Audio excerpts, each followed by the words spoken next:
Цаа буурлын юугаа явуулахгүй бол одоо нөгөө хэд маань подкаст үлээж байгаа шүү дээ. Тийм шүү.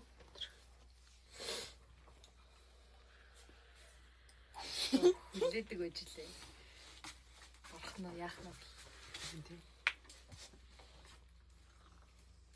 бүр болохгүй. За би сая саринтин гэж мөр бодлоо ирчлээ шүү. Одоо л жах үлээ.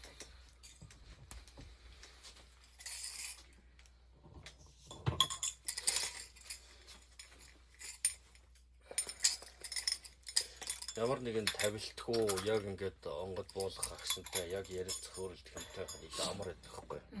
Ямар нэгэн тийм одоо урьдаас төлөвлөсөн тэгэл хасаал хэдэн минут нэмж хассан ч байд юм уу. За энийг болиул гэл нэг хүмүүс зүгээр нэг төгс юм болох гэдэг юм шиг байдаг шүү дээ. Тийм бишээр яг боддоор нь ер нь тийм чанарын айлдрууд оруулахыг хэцээдэг байхгүй. Та ямар зурагтай томьёолоор болох гэж байгаа? Ямар зурагтай томьёолоор болох гэж байгаа? Би юу хөдөө явсан тэмдэглэлээр видео болгочих. Тийм. Ер нь арга барил бол тэгэж юм. Дандаа өөрийн хөдөөгөр явсан бичлэгүүдээ өвөгийн айлдвартай ингээд шууд яриатай нь хослуулаа ингээд оруулах. Хоёлын цагийнхыг авлаа. Чи готлаа Тайланы 30 минут тавьчихсан тийм. Яа тийм.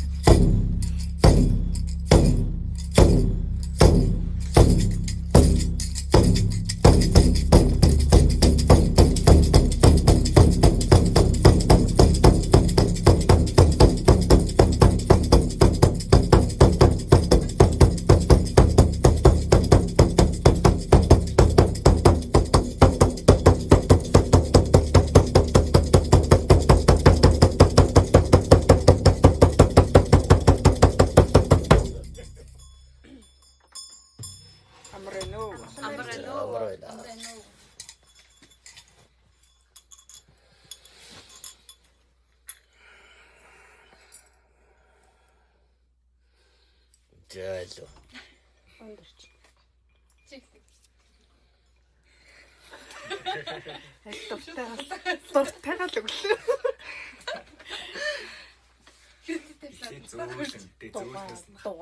Дугаа.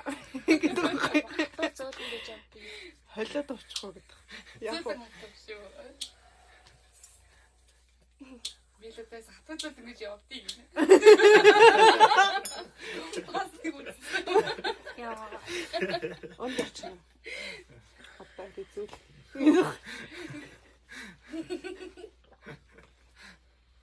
Нэр буруу хийсэн. Яахан буруу дараалт. Юм шиг байна. Тэгээд яагаа яачаа тэгээд дараа нь зөөлөн dige. За ялгаагүй дээ адилхан найрагдахаас. Та өрсөд ямар сайн төвшөө хийж үдсэн ч биш. Ихтэй айжмаар сураад явахт болно доо. Одоо залуу өрсөд бүгд сонирдож байгаа шүү дээ. Урд нь бол насны хязгаарт тавиаж арай жоохон настай хөгсөн гэмээр хүмүүс нь нас тогтсон хүмүүс нэг сонсдог байсан. Залуучууд бол бүр таг байхгүй байсан гэж бод.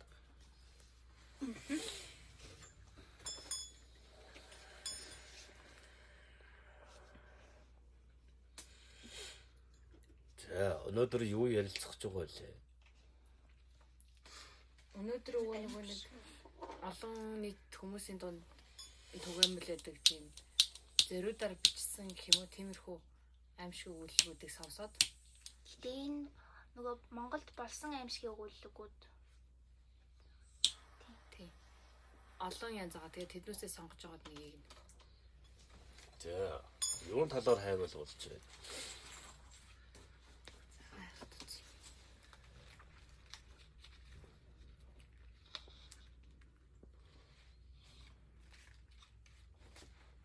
За тий. Болчлоо. өвөө энийг сонсохгүй. За юу гэдэг гэдэг.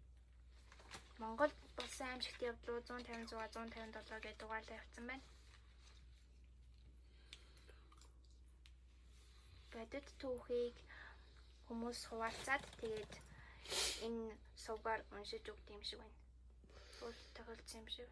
Тохиолдсон.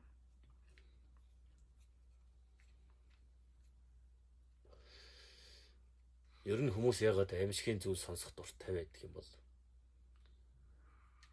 Харин нэ.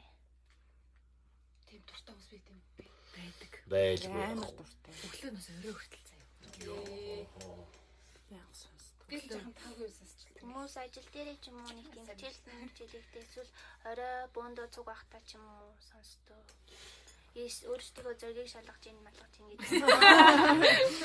Ямар айхтар хүмүүс байдаг. Ямар их зүрх. Бас магадгүй. Үнэхээр тим юмтай одоо эргээр харуул тим юмтай тааруул би тим сэтгэл зүйтэй тим бэлэн байх ёстой гэдэг ч юм уу. Тийм. Тэгээ эртнээс биеэ бэлтжиж болох юм тийм үү? Тэгээд аль ертөнд сонирхдаг хүмүүсээ сонсдог юм байна лээ. Хүүхдүүдийг сонсдог болчихсон. Гэтэ нэрээ сонсоод үзсэн чинь яг туллаа гэхээр бас сэтгэл зүйн өөр гэж болох юм тий сонсоогүй нээсээ. За ер нь хэцүү дээ. Хүн шүү. Харин ч Сонсчоор чинь бараг зүг айцтай болчихсон. өөрөө бараг дагуулад өөрөө бараг айс. Үгүй Зарим юм гэхдээ өөрөөсөө сонсоогүй байжгаад өөрөө ингээд нүр талаад даваа гарчихлаа гэж амраад. тим юмтай яг жинхнээсээ таарах үед хүний толгойд юу ч бодогддгүй юм шүү дээ. Одоо та нар энэ зохиол энэ Айчсэн гэж. аимшигын зүйлүүтэй таарсан энэтри гэдэг зүйлийг та нар толгойдоо шингээж авсан ч яг жинхэнэ тим зүйлтэй таарах үед толгой чи юу ч бодогдохгүй. Аа, Яагаад гэвэл та нар бол амьд эерэг талын эрчимтэй байх нь шүү дээ. Харин тэр амьгүй хий дүртэй хийсгэлэн биштэй зүйлс нь бол сөрөг талыг агуулж явдаг. Эерэг сөрөг хоёр хоорондоо ойртоход юу болох вэ? Зөрчил үүсдэг байх нь шүү дээ. Нэг бол эергэн дийлэн, нэг бол сөргөн дийлэн гэсэн үг. Тэгэхээр зарим хүмүүс чинь галзуурсан байдаг шүү дээ. Галзуурах цаашаа юм болно.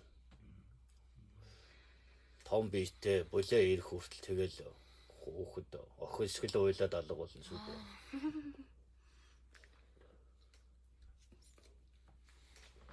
Тэгэхээр энэ бие хааны хувьд том биетэй эсэгтэй ч чухал биш байна. Ерөөсөө тэр чигээрэл сэтгэл зүй гэдэг бол өөрийн үндсэн дотоод гал эрчмийг өдөөх хүч юм шүү дээ. Тэний сэтгэл зүй унах, сэхэх, хүчрхэг байхад ерөөсөө шууд хамаарна гэсэн үг. Тэгэхгүй сэтгэлээрээ л явчих юм бол тэгэл дотоодоосоо эрчим ялгаруулж чадхаа болно гэсэн үг. Тэгэхээр тэр далд ертөнцийн зүйлтэй тэмцэлдэх ямар ч боломж үүсэхгүй. Шууд л эзлэгдэнэ гэсэн үг шүү дээ. Тийм үү сэтгэл зүгөө яаж өгөө? Тэр давж чадах чадaltaй байна. Яах вэ таарангуутаад ихгүй юу? Энэ сүнс биш, энэ сүнс биш гэж тэгэл хэлээд байхгүй юу? Эсвэл нүдэ альчих. Надаас хатны. Гэтэ нэг зэрэглийн хувьд ороо тэгээд ийм сүнснүүд байхлаа. За байж л байдгийг ингээд тоох байхгүй байж болоод байна. Гэтэ яалчгүй зарим нэг айгүй хүчтэй битцсэн тийм сүнстэй тааралт болов уу? Яаж өөрийг хамгаалах вэ? Ийм юмар зэрэглэл гэдэг зүйл чинь тусдаа. Ааха. Та нарын нүдэнд харагдаж элдв зүйлийг хөдөлгөж байна гэдэг бол хэдийнэ бийцсэнийг хэлж байгаа. Бийцсэн тодорхой хэмжээний эрчим дагуулж явдаг болсон байна гэсэн үг. нэрээ өвөө манай нэг ахыг Солонгос нэг ажил хийж байхад машин ихнэртэй хорогдсон байлээ. Тэгээд ихнэртэй хажууд юм бол хамт явж байдаг. Тэгээ уг машины ослоор өөд болцсон. Тэгээд манай ах тэр бензинийг дүүрэх гэж ч юм уу машиныг нугаах гээд очсон чинь шууд амар түлхсэн гэж хэлээд тэнгуүтээ бас нэг буудалтай ажилд хийж байхад нь шууд үлгүүр аваа шийдсэн гэж хэлсэн. Тийм бодтой юу? Тий. Тэдний учир шалтгаан гэвэл тэд жил болгон тахил өрдөг. Өвгдээцээ харагдах сүнсний одоо нас урсан өдр гэж тэмдэглэдэг нь шалтгаантай юм шүү дээ. Үндэстэн болгон тэнгэр заяатай байдгүй маа гэж утчих. Зарим нь хорогдоод үлдчихдэг талтай. Ер нь ихэнх нь эд юмдаа хорогддог. Ягаад гэвэл өөрсдийн эдэлж хэрглэж исэн юмны эрчим шингэдэг байх нь шүү дээ. Тэр нь тодорхой хэмжээний дурсамж үүсгдэг. За одоо та нар жишээ нь хүүхэд байхасаа амьдэрсэн гэр орон гэж бод. Тэндээ ингээд өдөр тутмынхаа юмаа хийдэг, жаргалтай байдаг, дурсамжтай байдаг гэвэл гинт осол эндэгдлэр ч юм уу одлоо гэхэд сүнс нь тэр дурсамжийнхаа эрчмийнхээ зүйлтэй таталцаж очиж болно гэсэн үг. Нэрээ тэгдэгтэй багийнхаа дээр нэг байсан сурч исэн анги мангад орохоор тэр үе шууд ингээд Тэгдэг. Өвөө нэг талин дотор нэг муу юм түгжээд хорцсон байсан чинь хагараад одоо тэр хавьяар боснуулж байгаа сурагтай л байна. бичигнэлж байгаа. За бүтэн тойл авч байж л буцааж дуудахаас ур замгүй.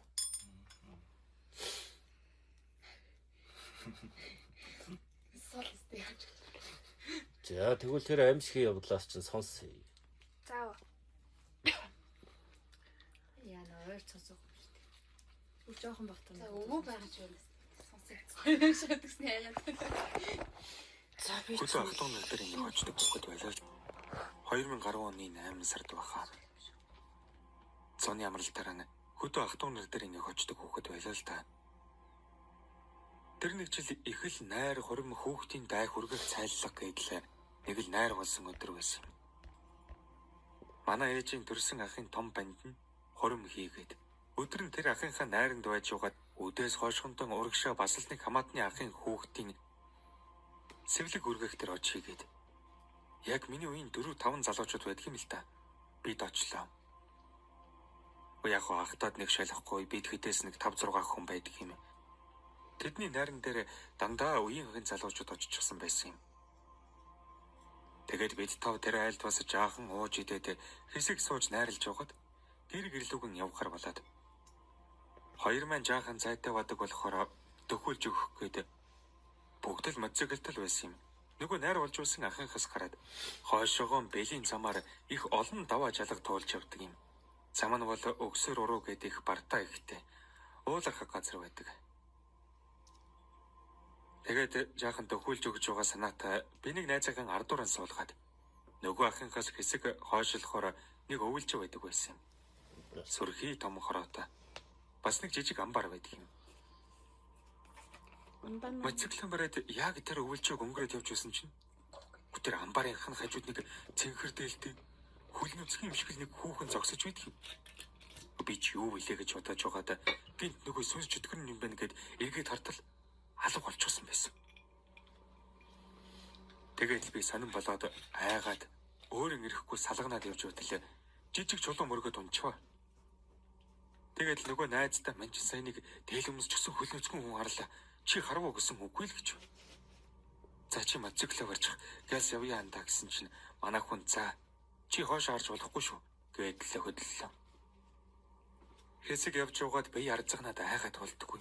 Гэхдээ санаагаар бол араас мөрөн дээгүүр нэг үлийс нь толгой зогуугаад хараад байгаа юм шиг санагдаад би арзагнаад арагшаа харжмаар санагдаад болдоггүй. Тэгэд эргээд харсан чинь бүр 2 давааны хойноос яг даваа уруудаад гүйж үйдэг юм. Тэгэл өөрийн ирэхгүй уйлаад нулимс хоочоод найзыгаа араас нь тэврээд хурдан яваар андаа гэдэл сандрахчихсан. Тэгэд урд явж байсан 3 дээрэн очоод айжих байх гэж удаад юм хэлсэнгүй.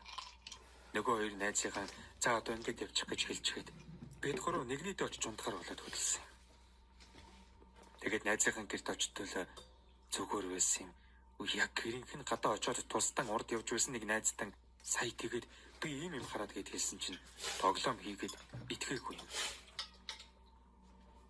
Гэрт орж цай цуу цайгээд орох гэж алхаж байтал манай найзын хажуугийн амбарынх нь хажууд нэг том шар үхэр толгоог нь дээш туш болоход эврээрэн амбар шүргээ зогсож ухаар нь танах чинь ийм том шар үхэртэй билүү гэд асуусан чинь хөө харин байдг юм уу гэд гэрлүү орж цай унд дууж угаад ор засаад унтаад өгсөн юм. Өглөө сэрээд байж байтал найз маань чи өчигдөр юм үхэр яриад нэгтэйсэн би. Манад ямар юмных нь үхэр байдгийг чамаг удлаа намайг айлах гэдэг нэг гэж бодоод байгаа л гэж хэлсэн штэ. Гэж авдгийг. Хөө тэр нэг харсан юм нь дагаж ирээд надад үхэр болж харагдсан болов уу гэж бодсон тоо. За тэгээд газар ус хүний нэр хэлсэнгүй. Нэг ийм юм болж байсан юм да. За. Ийм биш юм байна уу? За. онц биш гэхээс илүү та нарын хувьд яагаад тийм зүйл таарсан гэж бодож байна? Эхлээд дүү шинжилгээ хийх ёстой. Дүүн шин. За эхлээд хүүхний найр арга хэмжээ болсон байна. Тэгээд тийм зүйлээсээ болж байгаа нь чинь бас тодорхой хэмжээний мэдээж архитектуртай холбоотой хэмжээгээр хар муу ирчмийн тийм тодорхой хэмжээний бохирдол байсан баг. Тэгээд оройн цагаар хөдөлж ийнэ гэдэг чинь мэдээж шүн дунд бол тийм хар муу зүйлийн идэвхжэлтэй байгаа. Тэгээд тодорхой гуу жалга гэхээр тэр нөө муу зүйлийнх нь өөрийн эзэмшил газар руу ороод ирсэн юм шиг. Нэгэнт өөрө хар муугаар хордсон бохирдол байгаа. Тэгээд шүний идэвхжлийн цаг тэгээд өөрийн эзэмшил газар руу н орсон болохоор илүү хар муу зүйлний илүү дахад амар болсон гэж ойлгож байна. Зөв үү? За ерөөхдөө төстэй. Нэг иймэрхүү төвхөд амар илбэг байдаг үстэй. Олуулаа замд явж байгаа тэгээд айгаад нөгөө идэ айлахгүй гэд хэлээгүү. Тэгээд ардаас нь нэг юм хөөсөн. Найр наадан болж байна гэж шүү дээ. Мэдээж энд арх сархтын асуудал байх нь тодорхой. Тийм үү? Ямар ч хүмүүс цуглаж болно. Ер нь баяр наадмыг архиар тэмдэглэх нь ер нь жоохон хэцүү байдаг шүү дээ. Та нар уухаараа өхөрсгөл уудаг хүмүүс. Ухаан санаа орж гарна. За хэрүүл зодоо онц тийм байж магад. Ер нь тэгэл альва сархад дагуулсан зүйлс ямар байдаг вүлээ дээ. За хит хитэн найр хиссэн байна. Нэгээс нөгөө рүү шилжиж бас элдв янзын дэв юу байдгийг сархтын энэ мэтийн зүйлсийг дагуулаа явж хисээд байсан байж болно. Ингэж явсаар цаг нь таарж байна шүү дээ. Тэр хүний биеийн цэник сөрөг болж дүүрсэн байна тэр хүмүүс. Нэгэнт сөрөг болоод ирсэн бол ертөнцийг харах бүх зүйл нь харанхуй шөнөөр гэдэг нь бас сөрөг талын за даваа гөвөөтэй гуу жалга гэдэг нь ийм учиртай. Уулын эзэн гэж байдаг. Хоёр уул байлаа гэхэд дунд нь заавал жалга байдаг ч юм уу. Тэгэхээр энэ жалга нь бол тэдний хил юм гэж ойлгож болно. Ер нь хүмүүс жалганд очихоор л элдв юм харлаа энтер гэдэг шүү дээ. Тэгэхээр хоёр хилийн заагийн дунд, хоёр уулын эзний дунд хил хязгаар дунд муу зүйлс тогтох боломж байдаг гэсэн үг юм. За мэдээж залуучууд тань дуулж, дайрвэж, ойролж, чарлж явах нь ойлгомжтой.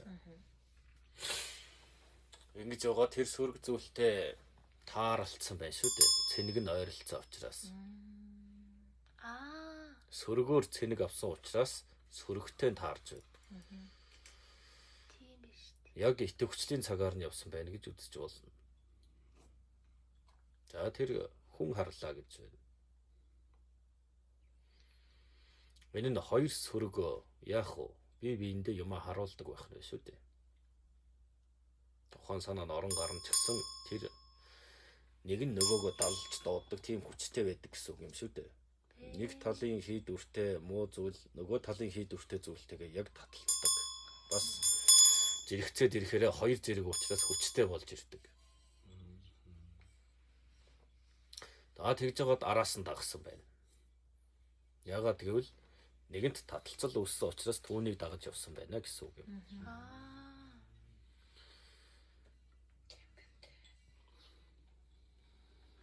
Нэр бол харагдах байдал нь тийм боловч яг цаашид тэр хүнийг ороосон уу юу гэдэг нь оньсог болоод үлдсэн байна. Зөвхөн тийм зүйл болсон юмдаг гэж хэлж байна. Гэтэ нөгөө ийм зүйл хийхдээ тухайн хүний орон тийм. Гэхдээ тэр хийд үртэй зүйл гинт үхэр болоод хувирсан бас сонирхол татж байна. Тийм. Унтарсан шүү. За яах вэ? Тэгвэл ингэж. Яагаад өхөр болж харагдсан бэ гэвэл хүний малын заяас тэнгэр гэж байдаг. Тэр зүйл нь хамгаалалт хийж тойрог хийсэн байж боломжтой болж байгаа. Нэг ёсоор муу зүйл өөрийг нь ороосон байхад заяач тэнгэр нь гарч ирээд түүнд хамгаалалт болгож харагдсан байх шүү дээ. Тэр хэсгээр одоо нэг газраас зай авч өөрт нь харагдсан байна гэхээр энэ хэсгээс ингээд дотгошоо та нар хамгаалтанд байна гэсэн үг гэсэн утгатай. Зөвхөн тэр харсан хүндэл сөрөг зүйл харсан бол бас эерэг зүйлээ тэр хүн харах цэнгээ авсан байна гэсэн үг юм. Тэгж вэж унтаж амарч чадсан байна. Тэгэхээр эндээс тэр өхөр бол сүнс биш байх. Тэр бол өөрийнх нь заяа тэнгэрээс хамгаалах хүч байж гэж ойлгож болно. Нөгөө нь бол хээрийн хийг үдс араас нь дагаад харьсан байх шүү дээ. Яг тэр үед нь гал голомтыг хамгаалдаг даадаг заяа тэнгэрүүдээс нь нэг нь гарч ирж хий дүрээ харуулж түүнийг ариулсан байна гэж үзэж болно. Тэрнээс биш говлын яс хохмой толгойтой ч юм уу тийм хий дүртэй марал өнөө өчө галзуураад арилна үстэй. Тэгэхээр амьтны шинжээр харагдаж хамгаалт үүсгэсэн гэж үзэж болно. Тэгэхээр энэ хүн бас тодорхой хэмжээнд асуудал үүсэлгүй амьд үлдсэн байх боломжтой гэсэн үг юм. Ямар нэгэн хорлох зүйл байлаа гэхэд хүн болгон өөрийн удмын өвөг дээж нутаг усны ивэл гэж байдаг. Тийм учраас нэг талд зүгээр нэг амийн нөлөөнд нь өгдөггүй байх юм шүү дээ. Бас удмын өвөг дээдсүүд нь харж хамгаалж элчийг илгээдэг гэсэн үг юм. За нэг ийм явдал болсон байна гэж дүгнэж Сая уу байна. ярианасны бас өчжүүлэх үү? За. Архины дэв гэж яриадсан тэрний ямар өчтэй. Жишээ нь муу санаа бодол сэтгэлтэйгээр сархад хүртдэг хүмүүс байдаг.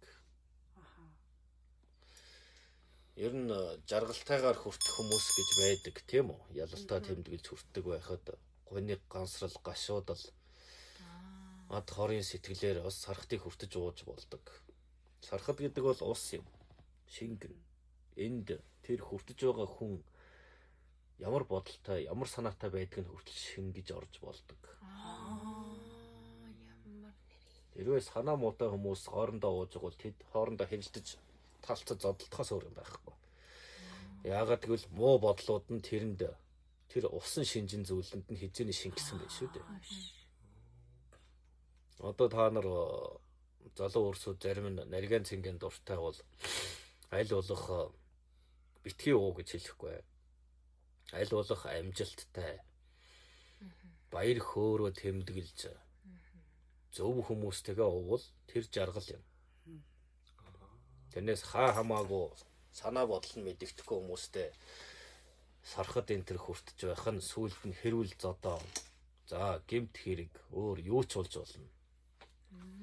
Та нар ч муудалцахаараа л нэг доройгоо бөөндөө гөвсчдэг хүмүүс шүү дээ. Тэгэл хүнд хэрэг болдог. Тэгэл сархтын ард нуугдсан садар самуунаас ахуулаад өчнөөн зүйлс байна шүү дээ. Тэгэхээр энэ мэт зүйл бол тухайн хүний сархтыг ямар зүйл вэ гэдэг ууж байгаа байдлаас харагдана гэсэн үг юм. Бач уурж гомдлож ууж байгаа хүн яах вэ?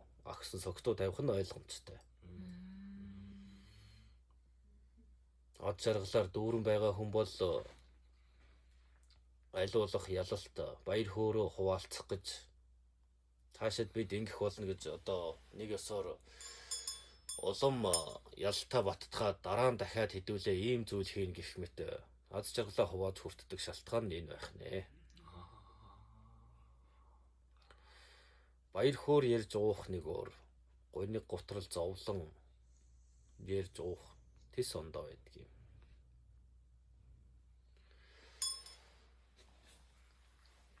Тэгэхээр шингэн зүйл дээр ууж байгаа хүмүүсийн анхаарал түүн дээр төвлөрөх нь ойлгомжтой. Тэр төвлөрж байгаа эрчим нь бохруу цэврүү гэдгээс л хамаардаг гэсэн үг юм. Тэрнээс тэр усан шинж нь хувирдаг байх нь шүү дээ. Нэг бол хор болдог, нэг бол эмч болно. За бараг эм гэхээс илүү та нар чинь хэтрүүлэл уух гээд байдаг шүү дээ. Ер нь бол тасартлаа уух гээд байдаг. Энэ бас буруу.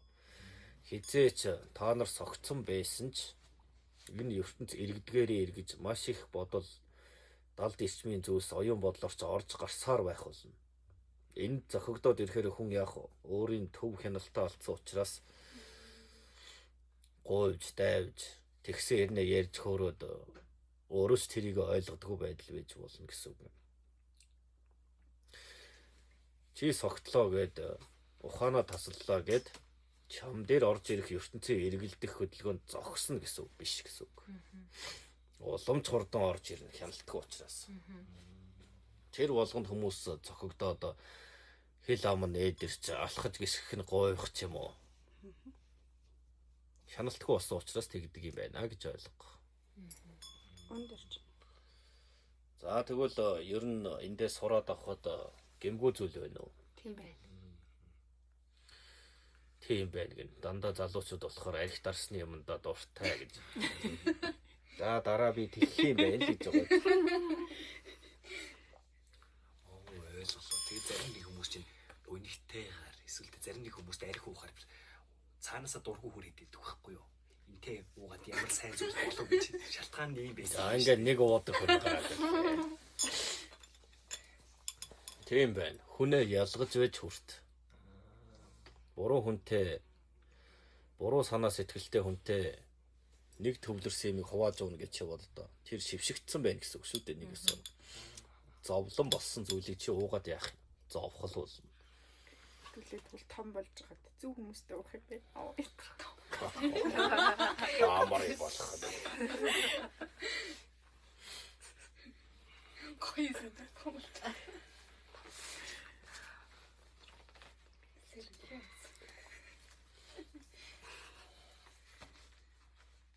За, дараагийн аимшигт зүйл нь юу юм бэ? За.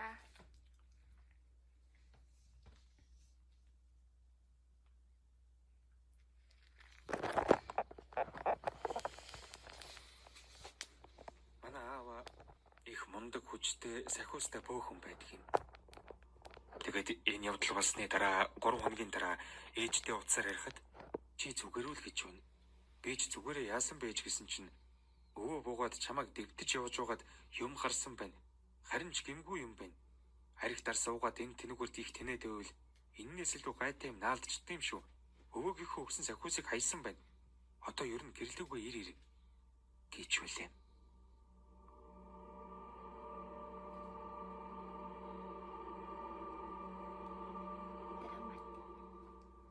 Би хөөхд байхын сүнс хий юмс мэдэрдэг байлаа.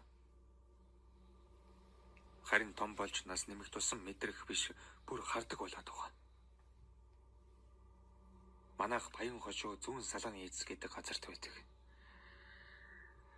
Энэ хав бүр дээр үед хэлмэгдүүлэлтээр нас барсан лам нарыг оршуулдаг газар байсан гэж ээж минь хэлж байсан.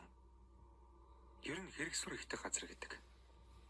Тийм ч болохоор сүнс хий юмс их байдгийн лавтай. Одоогоос 2 жилийн өмнө болж байна. Цагаан сар дөнгөж өнгөрөөд байлаа. Би тэр шөнө нь юун сайн мэддэхгүй ч хар дараа цочоод сэрч гисэн юм. Ам цангасан гэж чигтэх нь яг л цүлд байж байгаад ирсэн хүн аягтай болчихсон байлаа. Тэгээд босч цай ягалж уужгаад буцаад хэвдэх гээд орлогон явсан юм. Тэгтэл яг орондон ороод санаандгүй өөдрүүгэн харагдлаа. Хаалганы хажууд усны сав байдаг юм. Усны савны яг тэр маш том хар өнгийн час улаануудтай нүүр гэж тодорхойлж мэддэг юмгүй нэг юм хүн дүрстэй юм. Над руу их хорсолтойгоор хараад байж байсан. Би ч харсан даруйдан нөхрийнхөө цээжинд наалдаад харсан зүйлэн үгүйсгэд унтаад өгсөн. Гэвч маргаашнаас нь орой болонгууд гэр дээр дөрвөн хөлсөн амтан гэр маажжгүйгээд шүн гэрийн зүүн талын орон дээрээс манай орлого харж гасан гэвдэж байдаг болсон. Би хайгаад сүүлдээ 3 билүү 4 дахь хоног дээр гэрийн хиндэн хэлтэл эхлээд би танаас уугийн бүх өгүүлэлэг бас болсон юмлуудыг сонсдог юм. Манайхан их цагнадаг. Сүнс чөтгөр өдөр шөнөгүй сонсохоор айгаад хий юм хараа бизгээд тоолсонгүй. Тэгээд шүн бүр нэг 4 хөллөж алгасан амтан хин нэгнийг хайхайтай гэрийн хан маачаад гэр дээр гарч үсчиж хүүхэд л би яг там дугаа мэд айцтай уйлж хондог байсан. Тэр гал мэд час улаан хоёр нүд нь үнэхээр аимшигтай. Сүүлдийн Google дээрээс сүнс хөх харах гэж хайдал гэрийн тойруулаад давс цацах гэсэн юм байна. Давс гэрийн тойруулж цацвал сүнс гэрт орж ирдэггүй гэж гисэн байсан юм. Азар манад том тор дүүрэн нуурын давс байсан юм. Би шууд давсаа авч хараад Орой болж байсан болохоор гэрийн торвч нэг цацаад, гэр дээр нь цацаад, үүднийхэн гадуур дотор нэг цацав. Тэр шөнө бол үнэхээр орж иж чадаагүй. Давсны арга нэг тустай юм билээ. Гэхдээ тойроо дуугаан сонсогдоод байсан. Тэгээд сүүлдээ үнэхээр гэрийнхэн маань итгэж, ээж минь л намайг тэр юмнаас салгаж өгсөн. Ээж хүн гэдэг төрөлхийн саван горол хүүхдийн хамгаалдаг юм билээ. Нэг орой би бас л яаж унтантаа гэж шаналаад сууж байтал ээж аяганд хөөдөө зурсан хар гурил авч ирж ирсэн юм. Тэгснэн ээж за миний охин харсан зүйлээ дөрсчүүлээд энүүгээр хийгээд их гэлээ. Би ч яг харснараа л хийлээ. Тэгээд одоо гаръя л гэж байна. Ээж бид хоёрч гарлаа. Тэгээд ээж одоо яг юусалахад зүүн урагшаа шидэд эргэж битгий хараараа гэсэн. Би ч хэлснийхэн дагуу хийгээд гэртэн орж ирсэн юм. Тэгээд л тэр шөнөөс хойш дахиж харагдаагүй. Би ээжтэй л их баярлдаг. Бөөд хандаж үзсэн. Манай нөхрийн ах эгч хоёр бөө. Гэхдээ надад туслахыг хүсээгүй. Яагаад гэдгийг нь сайн мэдэхгүй л дээ.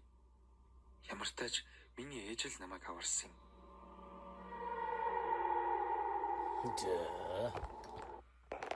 Өөс эхний өгүүлэг бүрэн дуусааг байсан юм шиг байна. Аав нь бөө гэх шиг болох юм. За тэгээд өвөө нь гайгүй зүйл байсан гэж зөвл хэлсэн байгаа биз. Харин тийм байна. За. Өөр яг таны хэлсэнтэй адилхан. За хоёр дахь хүн. Ер нь хар багаасаа ийм зүйл мэдэрдэг, мэдрэмтгий хүн байна шүү дээ. Тийм байна. Гэхдээ далд ертөнцийн зүйлтэй харьцах тийм тэнгэрийн нэг юм биш.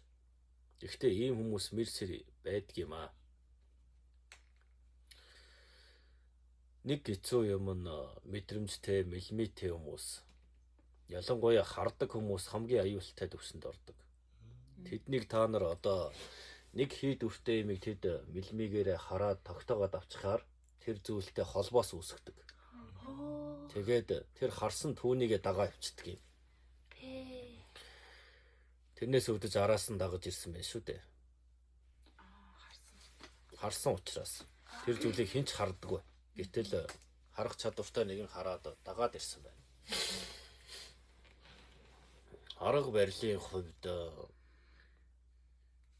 хүчний хувьд тэвж айхтар байгаагүй бололтой. Төмрийн хамгаалтаар хамгаалсан байх шүү дээ давс гэдэг зүйлээр. Ааха. Эхлээд бол гэртээ оргнуулсан байна бүр. Гадаа байснаа орж ирсэн байна. Үүднээс нь эхэлж.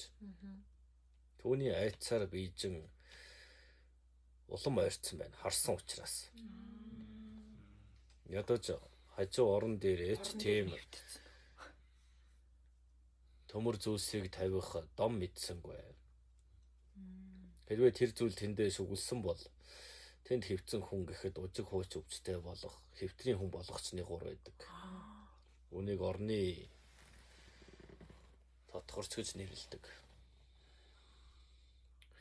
За сүүлдээ энэ хүн чинь элдв далд ертөнцийн юм гээд ингэсэн сүүлдээ илэрж эхэлсэн байх шүү дээ. Нэгээсээр тэр хүнээр хооллохыг хүссэн байна. Үүн дээр нэмээд бөө хүмүүс нь ягаад туслаагүй гэж бодож байна. Чадлан хүрхгүй. Үгүй ээ. Ийм үйл амь насны бооцоотой байдаг болохоор. Алдтал юм бол бөө нөхөн. Ойлгож байна уу? Энэ тийм зүгээр нэг за хой муу ёр юмаа чи яв гэхэл хингэрэг дэлтгэхээр тэр явдаг юм биш. Нэг бол тэр үлдэн, нэг бол тэр хийж байгаа бөө үлдэн. Амиара бооцоо тавьдаг тэмцээ юм шүү дээ. Тиймээс ер нь улаас нар бол тийм зүйлэнд болоогүй байх гэх юм бол онгодуудынхаа үгээр болиё гэж зүхтаадаг тал бий.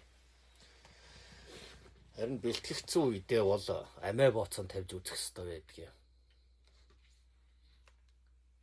Тэр хүн хардаг эсэх нь чухал биш байх нэ шүү дээ. Нэгэнт хүсэлтээр ирсэн би энэ зүйлтэй тэмцэх хүчтэй байна. Чадна гэж бодож байна гэж. Тэгэж тэр муу зүйлийн зүйл хүчтэй тэмцэлдэг байх нэ. Тэмцэхдээ түүнийг яцдарж дийлэх ёстой. Тэрнээс хөөж явуулах энэ гэсэн үйл байж болохгүй. Сая гэхэд ихэн домонсон байна. Тэгэхдээ тэр зүйлийг устгаагүй. Монголчууд бол тэнгэр заяатай, гол голомттой, галын үндэстэй учраас тогооны хөө ашигласан байх шүү дээ. Одоо тогооны хөөгөөр хүүхдийн дүрийг өөрчилж туулай болгодог ч юм уу гэх мэт галын хамааралтай домууд их байдаг. Тэгвэл тэр аимшиг зүйлийг яах вэ? Хий дүртэй байгааг бодитжуулсан байна. Хөөг зуурж, бэлдэж, тийм зүйлтэй адилхан болгож хийлгсэн байна. Нэгэнт тэр хүн түүнтэй холбоотой байгаа учраас тэр зүйлийг төсөөлж чадах юм. Тийм учраас тэр хүнээр зууруулж дүрсийг гаргуулсан байх шүү дээ. Тэгж хамаг болгоныг шингээж угаад зүүн урагшин гэдэг зүг рүү явуулаад орхисон байна. Тэгвэл ягаад 100 өргсөн зүгийг сонгосон юм бол? Танаа өстөн чинь 100 урд байд юм шүү дээ. Манж улсын зүг баг. Манж бишээ. Хятад. Хятад. За тэгэл. За тийм гэвод. Зүг юм уу? Та нар тэндэл бийцдэг шүү дээ. 100 урдаал байдаг үлээ. Юу вэ? Гэтэ нэг юм сонирхол татгаад давсаар гэрээ тойруулж хамгаалт хийсэн гээд давс гэдэг зүйл болохоо одоо бидний хийж байгаа. Өөрөө маш их цэник хураах боломжтой байд юм байна гэж үзээд бид өөрөө давсаар нөгөө бактериа гэдэг зүйл хийгээд байгаа цэник хураах тог хадгалаад тэгээд буцаад давсан дээр хадгалах, давснаасаа буцаад хадгалагдсан тогийг хэрэгэлдэг. Тэгэхээр яг давсыг бас сүнсч гисэн бас нэг талдаа нэг төрлийн бас хар мууч ялгаагүй эрчин болохоор бас тэр хадгалж болд юм байна. Тийм давсанд бас. Нэрээ би асууд нь өрөөгөө тавиулаад давж цацж үзээд манайх энэ өрөөнд чи ингээд нэг өвдгөө ингээд зоохон байсан. Чи хараагүй мө? Тэгэн чи нэг тийм загалмай барьсан юмнууд яваад байна гэд нэг хэсэг нүдэ яахтаа тэгжсэн байхгүй юу? Тэгээд нь тэгснээ дараа нь айгаад энэ өрөөнд унтахгүй гэд манай өрөөнд байж исэн. Тэгээ би айгаад тэгээд нөгөө өрөөнөө тойруулаад давж цацаа тэгээд унтцсан байсан байхгүй юу?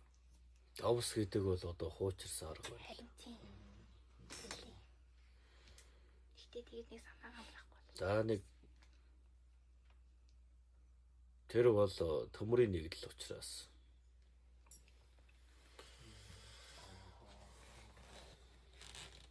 Давсны нэршлиг юу гэдэг вэ? Натрий олорид. Зөв. Тэгэхээр төмөр үү? Мөн үү? Мөн. Хоёулаа металлуудын нэгдэл. Тэрийг хэрэглэхгүй байвал хүний яс бий яах вэ? Тэжээхдэггүй юм. Тэгээд та нар хоол ундандаа давс хэрэглэдэг байх нь шүү дээ. Ер нь дангаан замд оруулах гэж биш. Ясандаа төрүүлж хэрэглэдэг. Яс гэдэг чинь өөрөө төмөр шүү дээ. Тэгэхээр энэ зүйлийг бас ялсан гэж хэлж болохгүй. Яагаад гэвэл энэ зүйлийг ингээд тэр зүг рүү явуулсан байна. Гэхдээ замын дунд дахиад өөр нэг нь гайг нь идэлхэл болно. Тэгээд бас нэг асуудал гарч байгаа нь юу вэ шүү дээ. Тухайн хүн багасаа өөрөө мэдэж хардаг. Томроод бол энэ зүйл нь болохоор нүдэнд нь харагддаг ботлоо өөрөө чадамжийн өвөгдөлтэй байсан. Тэгээд энгийн хүнд ийм чадамж өвөгдөлтэй байлаа гэдэг. Ягаад энгийн хүнд заяадаг. Тэгээд тэр хүн тэмцэж чадахгүй байхгүй болно. Тэмцэх чадах учраас л харуулна шүү дээ. Гэхдээ ягаад тийм зарим үнд нь болохоор зүүдний зөнтэй байдаг гэл яг олон янз байна л да. Хүн болгон олон янз. Гэхдээ яг ийм зүйл дээр гэвэл та нар ч гэсэн цагаад бол тийм зүйлийг мэдэрч харж болох боломжтой. Зүгээр л оюун санаа сэтгэлгээд ч учир бий. Ялва юмсыг таньж мэдэхгүй байж тийм юм харна гэвэл худлаа болно. Сая амир холлох гэдэг гэсэндээ үү? За. Өөр юугаар холлох вэ? Яаж холлох юм бол? Амьдын эрчмийг чи идэж хооллдог. Залуу нас эрч хүч, ол зомог одоо юу гэдгийг сайн сайхан болох бүх ирээд өгч нь хулгайлж чаддаг. Тэгэл дахиад дараагийнхаа ингээл боддог юм шиг. Тэгэл идэж дуусчаад дараагийнхыгаа хайдаг. Хол болоод тэр ингээ үхнэ гэж Байхгүй. Ягаад гэвэл тэрийг хүн тэжээдэг учраас. Хүний муу бодол санаа, муу сэтгэлээр хоололдог.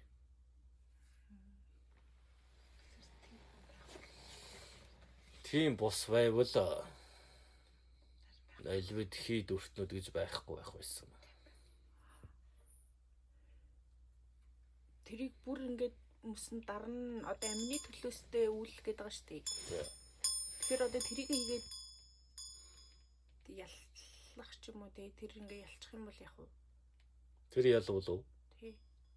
тэр өөр нэгний Тэнгэрийн хүчтэй сүнсийг өөрөө эрхэндээ оруулсаа гэсэн үг. Хүчтэй болох уу? Улам хүчтэй бол.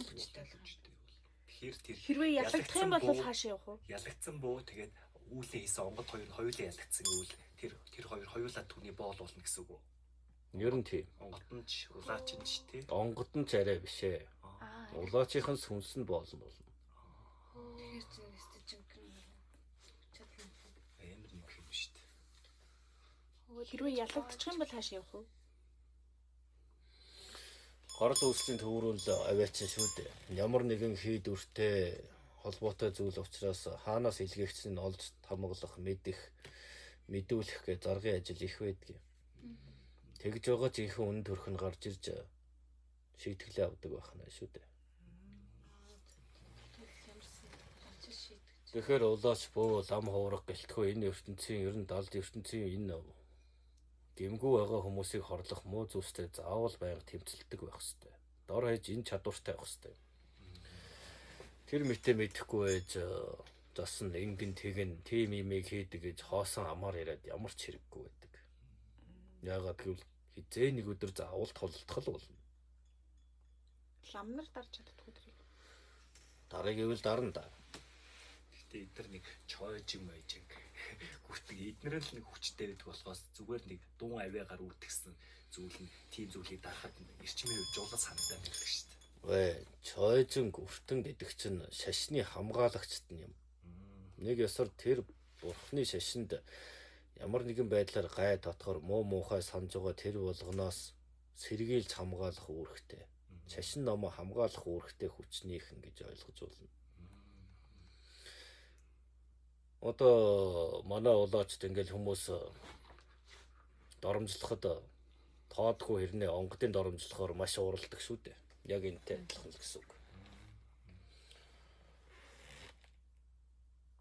Өндөрч. За. Тэгэхээр ойлголоо. Сүнс хий, муу зүйлсийг хөөж явуулдаг хүн байна. Заавал дард сөнөөж дийлж байхгүй бол зүгээр хөөж явуулаад ингэлээ гэхэд өөр нэгэн гэмгүй хүн түүнд өртөөд хорлогдох нэг ёсоор би аврагдсан чи өгсөн чи яах вэ гэсэн арга барил байж болохгүй. Ер нь манайхан жоохон тийм юмда тааруу шүү дээ. Амиа боддөг юм уу яадгийн ер нь зан үлийн харахад ч гэсэн хөөе сүнсээ чи одоо энд ороохоо болоо тэр хөршийн айл руу явуул гэх гээд байдаг шүү дээ баг. Устгаж дарна гэхээр мэдэхгүй. Өнөөхний хийсэн үйл болно. Заримдаа өөрсдөө ч ирэх. Тэгсэн болцоход алга болдог ч хүмүүс бий.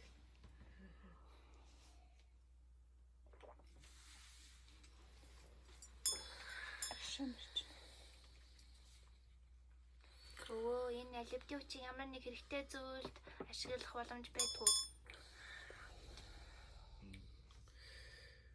Ашиглаад юу хийнэ гэж. Юу ахгүй да. Зүгээр нөгөө логик сайн зүйлийн эрчимч бай, муу зүйлийн эрчимч ялна.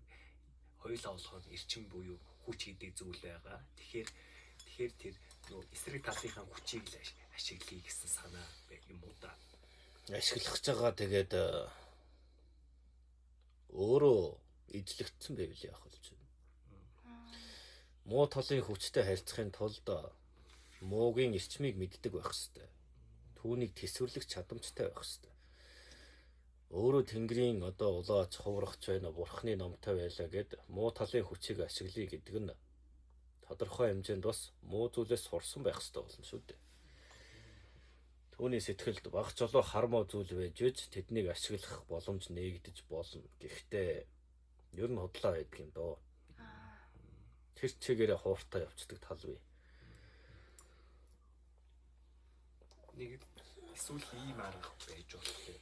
Муу зүйлээ ялан дийллээ. Тэр зүйл ч гэсэн мэдээж өөрийн гэсэн эрчим инээрийг чадал гэдэг зүйл авч байгаа болохоор тэр муу зүйлийг өөрийн сорж тэгээ нэг тэр муу зүйлийг нь болохоор тэрийн эрчмийг ингэж эрчмийн цэвэрлэж эрүү болгож цэвэрлээд тэрийгээ тэр хамгаалт үйл юм уу тухайн онгодч бай аль нэг хэрэгтэй зүйл зарцуулна гэсэн ойлголт байдгүй.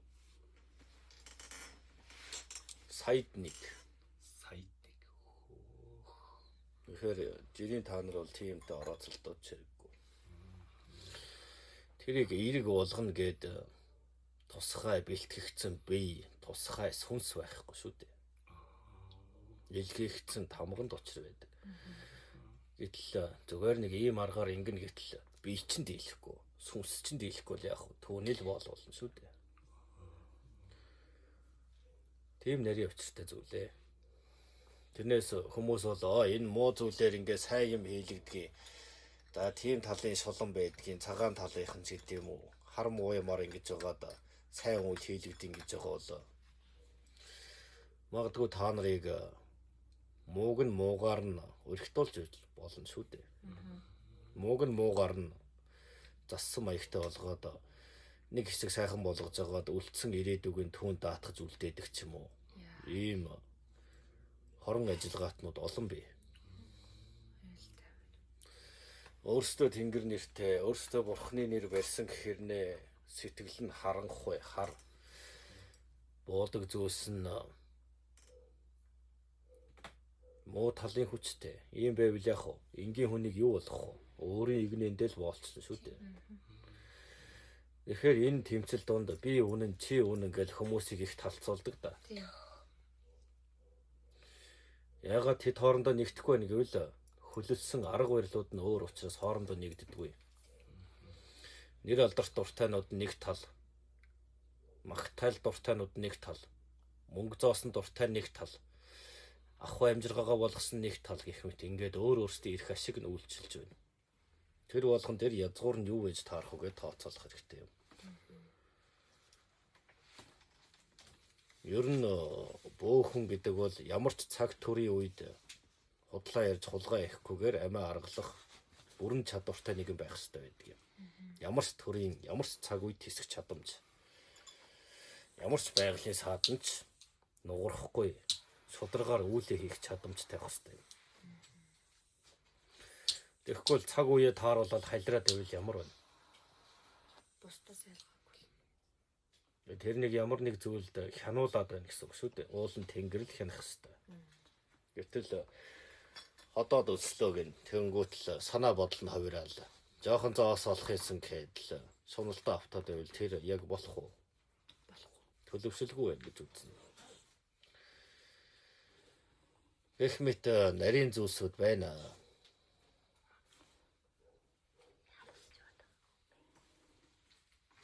Ямар юм гүйж яваал энэ да. Тийм сүнстэй зүйлс сонссон чинь жоохон цочраа аваад би хутааны байсан мэдчихээ. Эх хөрхи. Зүрх нь явах нь шүү дээ. Дөрөв кофе уугаад тэгээд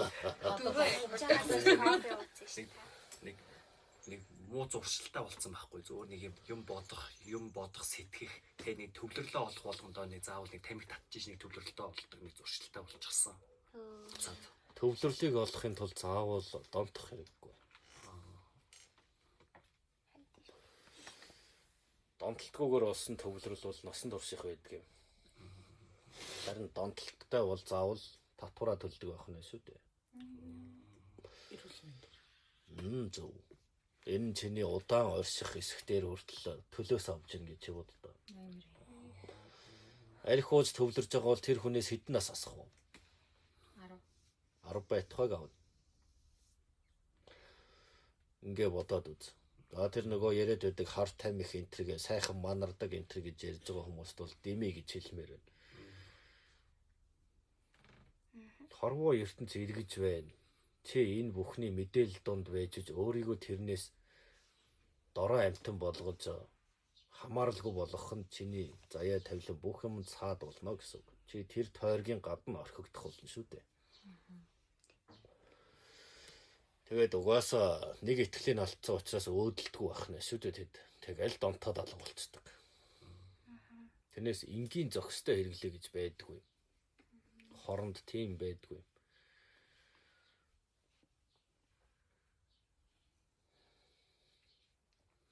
Хэдэн цаг манараад илий болоо юм шиг хөвтөхөд тийм гоё гэж үү. Гоё биш. Ялангуяа шахаа шинчиллийн цаг үед аль болох ийм зүйлсээс хол байж улам өөртөө төвлөрч өдөр болгоныг өөрөөр харж шинээр мэдэрч байх ёстой. Тэрнээс арх дар сууж тасарж олонж мас суурж явах нь хоройтой. Тэр хүмүүс цаашид тэнцэхгүй шүү дээ. Яаж ч гэсэн сайхан амьдрахгүй нь ойлгомжтой. Шалгалт өгч байсан шалгалтынхаа цаасан дээр өөртөө сонин асуултын хариултыг бөглөх ёстой бай. Бичих ёстой байтал тэрэн дээр баахан илий балайм тэмдэглээ дүүргэсэн байвал тэр цаас яах вэ? Шалгалтандаа. Энэ хариултанд биш байна, энэ хариултанд биш байна, шал өөр юм дүүргэсэн байна гэж тэр тэнцэхэ болдог юм.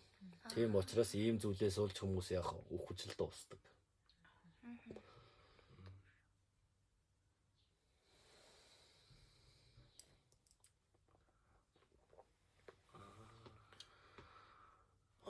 Ингээд одоо л ойлгож байна уу? Би зүгээр ингэж тусч чинь улс төрч хүн байлаа гэхэд чинь айгүй хатуу арх уугаал тэгжээж нэг тайвширч нэг төр улсын асуудлаа бодож идэг гэхээр Тийм үү. Тийм архичин төртэй төрийн төвшмөттэй уус сайнаа үзэхгүй өөр. Ямар сонирч Чи тэр тугаан төмөр хааныг мэдж байна уу? Арх сархтаас болж улсаа яаж мөхөөснийг. Тэр хааныг арх уудаг байсан гэж мэдээгүй. Яаж ч мэдхэдэ ямар хажуунаас наасан биш. Нөгөө солонгос юм. за яах юм бэ? Бас хин нэгнүүдийн бас өвгдээ ийдсэн шүү дээ бас. Нэг нүд юм. Гэхдээ ийм юм. Цагаадлуулуулаа чинь ч өвгдөөд. Гэхдээ алдаж онох юм байгаа. Хүн ч алддаг юм байна. Гэхдээ энэ дээр нэг тийм хариуцлага байдаг. Олон төмний амь насыг хариуцах тусмаа тэнийг алхам бүү хий гэдэг зарчим.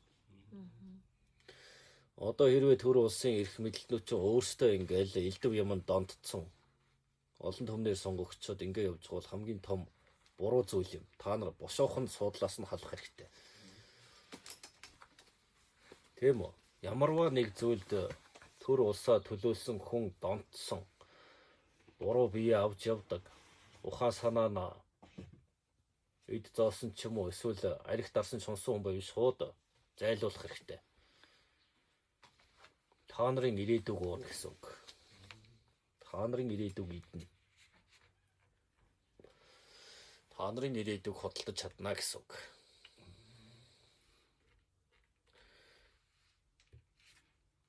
Одоо та нарын үздэг ши янгууны зүйл дээр ихэд дандаа л төр улсад заавал нэг тийм идэж явдаг хүн байдаг л гэж харагдаж байна шүү дээ. Одоо ер нь төрийн түшээд эрдэмтэн сайдууд нь ийм байсан байна гэж ойлголт талцал үүсэх гэсэн ч байж болно. Гэхдээ бас хичээл зүтгэлээрээ тэднийг даван туулж олноос авч явсан шилдэгүүд байдаг. Тэгэхээр юм болгон хоёр талтай. 20 өөр өнцгтэй ч гэж болно. Тэр чинь айгүй буруу бодож исэн юм шүү дээ. Кинон ши ангуул дээр тийм кинон дээр улс оронд нь арт өмнө өвчин тахалтай ядууруулт нэрвэгдчихсэн. Тэгэхээр тэрийг харсан ноёд төрийн төшмөлийн энэ их дарамтайгаа тэр архиуч төсвөрчлэж нэг арга зам хайгаад байгаа байхгүй юм ханда. Тэгж л дарамтнаасаа л болдог гэж. Ямар сонио ухаар л олдог тийм хэсмэл. Кино бол кино Тэгэл маш их зүйлийн дарамттай тэгэл. Ингээл өдөр болгоо угаал байвал энэ төр улс чинь сүрээд самуурдгийн богод ч дээ. Хаан гэдэг чинь зүгээр л нэг эсвэл төрийн сайд гэдэг чинь зүгээр нэг тийм ямблаа суудаг зүйл биш юм. Маш олон хүний хувь заяаг атгаж явдаг нэг хэлдэг юм. Гэтэл зүгээр нэг идэж уугаал тэгэл тасгалж наргиж ингэж байгаа бол бушуухан буулга гэдэг юм. Ихтэй ард олон ямар байна? Түүнийгээ дагаад төр улсын түшээд нь тийм байдгийг. Тэгэхээр өөрсдөө ямар байгаа тийм ер нь төрний төвшөөдөөсөө эсвэл ерөнхийлөгчөөс л хардаг юм шиг байна. За бараг та нар болохоор дандаа л бусдад бурууг ер нь хүний зан шүү дээ. Ямар нэг юм болвол заавал нэг буруутах нэг хайдаг. Тэгээ бүр тэрийг жатгалуулах гэж оролддог. Би л энэ гайнаас холдож ивэл болоо. Бусд нь яавал чи яг гэдэг ч юм уу. Энэ зарчим бол та нарын толгойд гүн суусан байгаа. Гэтэл одоо бүгдээрээ л ядарч байна шүү дээ. Тийм үү? Тэгэхээр та нар эрх мэдэлтэнд долгонох тусам ажиллаа хийхгүй цалгардуулдаг хүмүүс нэх гараад ирсэн байна. Та нар бэлэн юмд оролцохорж байгаа бол та нарын сонгосон түвшээ чи яг л тийм байх болно. Энэ улсыг тал 3 бүгднгээр нь зарч чадах хүмүүс гарч ирнэ гэсэн үг. Ялангуяа залуу өрсүүдэд хатуу байлгэхэд эрх мэдэлтнээс бүү. Тэд бурхан биш гэж л хэлмээр байна да. Эрх мэдлийг та нар өгсөн. Тэрнээс Тэнгэр бурхан ч нөгөөгүй. Тэгвэл та нар үүсгэсэн бол та нар л өөрсдөө буулгаж чадна гэсэн үг юм.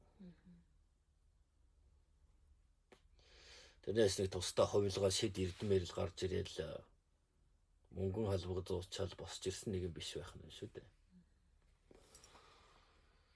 Ямар нэг талаар таталцал төлхөлцөлтэй ивэл ямийн авдаг учраас л хой бэлдэж түүнийгээ сонгодог гэж үзээд байгаа шүү дээ.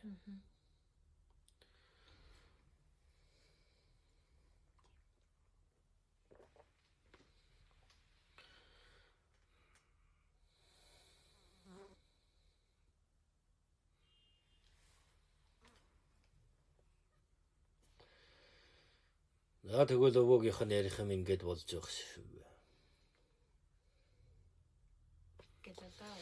Айлдуурынхаа өрсүүдэд одоо айлдуураа сонирдуулахгүй бол нэлээд холджээ. Арга буурлан буусан гэсэн хэрнээ айлдур нь орохгүй. Энэ тэнд нь өсчээд яваад байгаа шүү дээ.